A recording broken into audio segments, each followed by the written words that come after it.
Taklaya wati faima bai hamya ngai kalai jak sunamura thakurmura amsaini lahar lambra party monotivi lahar ka sulaika amsaini lukorak lahar ka sumani koktuma manka honkhena party mo thaiwo thangi sogikha police te panchayat vice chairman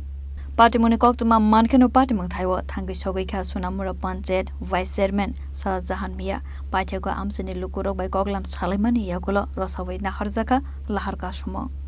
অন্তত 6 মাস হইব আমরা বাড়ির সামনে কইছে একটা drain দিব এখনো কোনো ড্রেনের কাজ হইছে না আমরা আড়ু সমান জলে দিয়া বাড়ি জান লাগে আর একটু বৃষ্টি হলে বাড়ি ঘর যাইয়া বন্যা বাসা যায় এরপরে ফুলাবান স্কুল যাইতে পারে না বেশিরভাগ ওএনজিসির গাড়িগুলো দিয়া আরো সব বানিয়ে ফেলে সাইডে একটা বিল্ডিং হয়েছে বিল্ডিংয়ের সাইডে কতগুলো মাটি ফেলে রাখছে এই মাটি লেগে আমরা ব্যাগ কাদা ফুলাইন কত বইরা স্কুল যায়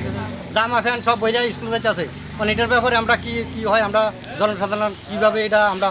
সম্পূর্ণভাবে কাজটা সম্পূর্ণ করতে পারি এই কারণে না 100% আমি দেখেন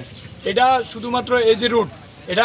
নগর পঞ্চায়েতের রুট না এটা হচ্ছে পিতালপুর রুট ঠিক আছে আমি আগেও বলি আপনার অলরেডি টেন্ডার দেওয়া রুট অলরেডি টেন্ডার পাইছো আপনারা যারা আছেন আপনার মাধ্যমে আমি জানাতে দিতে চাই আপনারা তো এই এলাকারই সাংবাদিক বন্ধু কিন্তু আপনারাও দেখছেন তো অনেকবার তারা রিপেয়ারিং করছে কিন্তু তাদের সমস্ত টাকসার রেডি কিন্তু শুধুমাত্র ওই বৃষ্টির জন্য এখন যেহেতু সমস্যা অনেকটা আমি কথা বলছি এখন দাঁড়িয়ে থেকে তারা কালকে থেকে লোক নিয়ে আসবে কালকে থেকে কাজ স্টার্ট করে দেবে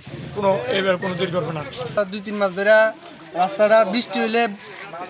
এতটুক জল জমে যায় তো এই গাড়িগুলো চলতে পারে না যদি গাড়িগুলো যায় মানুষের বাড়ির মধ্যে জল ঢুকে তারপরে পুরানো স্কুল টুলো যেতে পারে না